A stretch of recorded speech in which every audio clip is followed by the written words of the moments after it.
evidence suggests that people were tracking time way before we originally thought. We need to go back to the beginning. We need to set a foundation and start at the beginning. Well, that's not necessarily the biblical beginning, as some scholars might want you to think.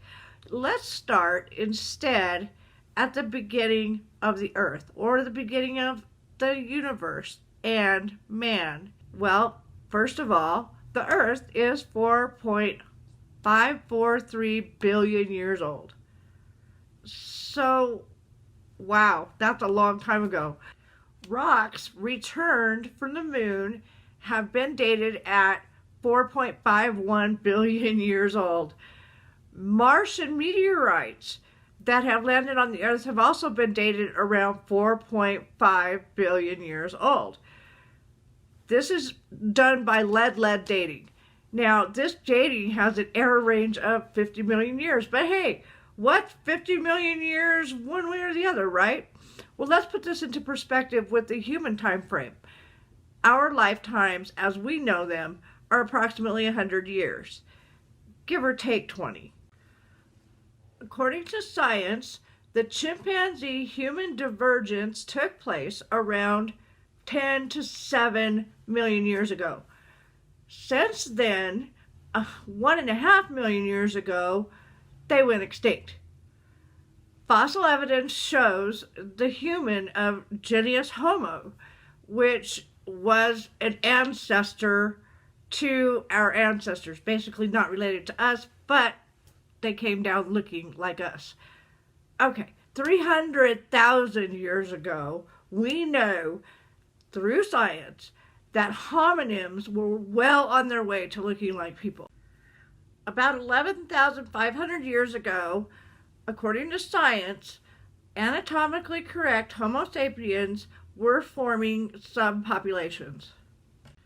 Now then, archaeological evidence might give us a clue to man's origins. Those things that meant something to them, their religion, their family, their way of life. Any Bible believer in the English language will tell you, in the beginning, God created the world, and go on to tell you how everything was created in 6 days and God rested on the seventh day. While this is not necessarily wrong, there's a bit more to the story than that. I want to introduce you to some archaeological evidence that we have dating back to 11,500 years. Adam's calendar in Mpumalanga, South Africa. Why is this important? Because they were tracking time 11,500 years ago. The site's called Adam's calendar because the stones are placed to track the movement of the sun, which casts shadows on the rock.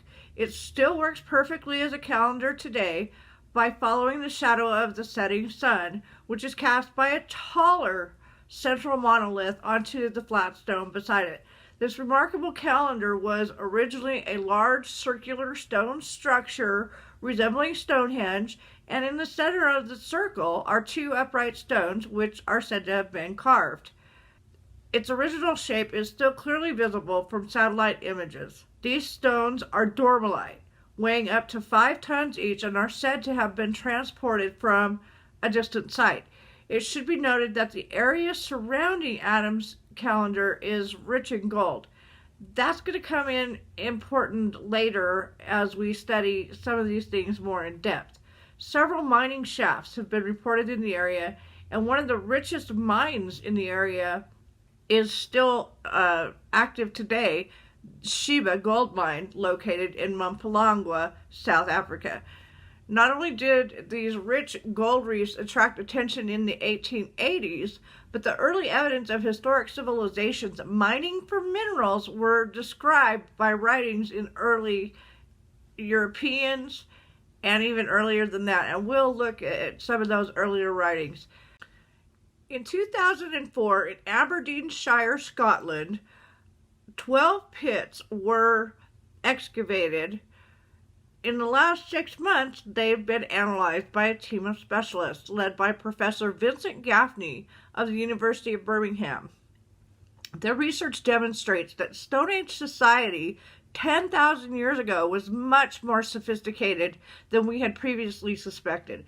The evidence suggests that hunter gatherers in Scotland had both the need and sophistication to track time across the years to correct for seasonal drift of the lunar year that has occurred nearly 5,000 years before the first formal calendars were known in the Near East.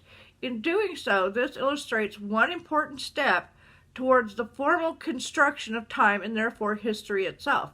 Okay, so look at it this way. The Ice Age began 2.4 million years ago and lasted until 11,500 years ago, precisely when the first calendar was created. During this time, the Earth's climate repeatedly changed, became very cold and very warm. Homo sapiens have left Africa and come to all corners of the globe.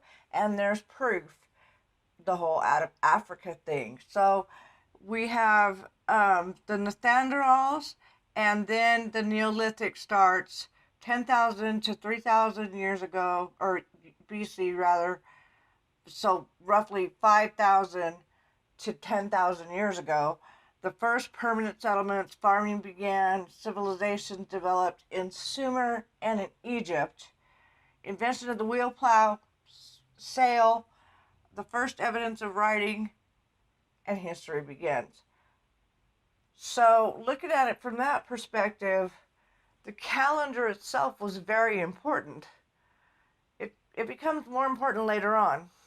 The Sumerian calendar is a star map or planisphere recovered from a library of Ashurbanipal in Nineveh, Iraq, in the late 19th century.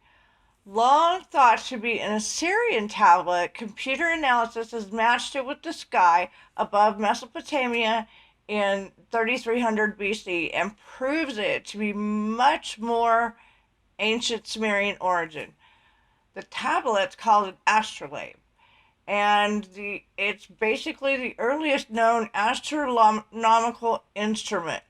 Now, we think this is the beginning of astrology.